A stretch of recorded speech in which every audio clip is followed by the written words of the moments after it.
What's the possible jail time for misdemeanor DUIs?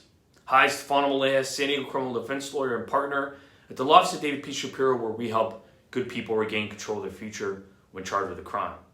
In this video, I'll provide a breakdown of the minimum jail times for misdemeanor DUI convictions.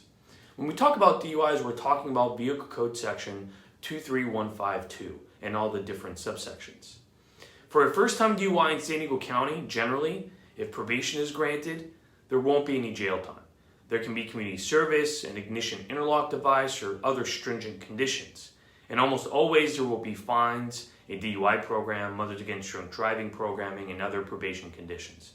Under the law, however, it's a max of 6 months in jail. For a second-time DUI within 10 years, where probation is granted, there is a mandatory minimum of 96 hours. That's 4 days. What that means is that you have to serve the 4 days in custody. The max you can do on a second time is a year.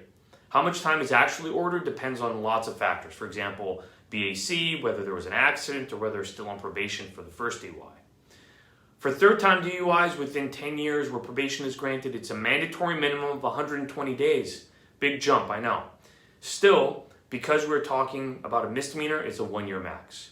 For a fourth-time DUI within 10 years where probation is granted, it's a mandatory minimum of 180 days, again with a 1-year max. As you can imagine, other parts of probation also get worse. For example, fines increase. The DUI program goes from either a 3 or a 9-month for a first-time DUI to an 18-month program for subsequent DUIs. And there's some other severe driver's license consequences as well. And you should also know that at least in San Diego County, the custody time doesn't necessarily have to be served in actual jail. There's house arrest or even possibly work furlough alternatives. But those, of course, are not guaranteed. All right, so hope this overview was helpful. If you have questions, feel free to give me a call. Stefano Molea, San Diego criminal defense attorney, 619-295-3555.